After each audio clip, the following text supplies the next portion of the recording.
Cilat janë kushtet e imanit?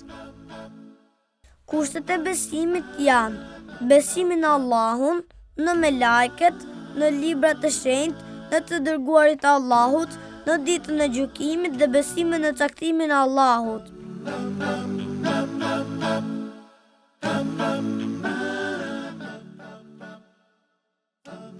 Besimi në Allahun tregon se ai është krijuesi i vetëm, që vetëm ai e meriton të adhurohet, dhe Allahu ka emrat dhe cilësitë më të mira.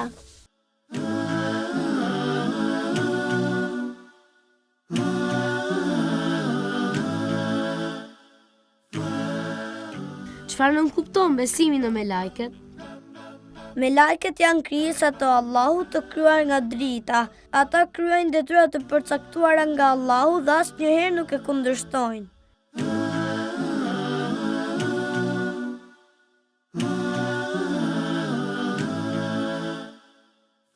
Çfarë nënkupton besimi në librat e shenjtë? Librat e shenjtë janë libra që Allahu i shpalli për njerëzit nëpërmjet të dërguarve të tij.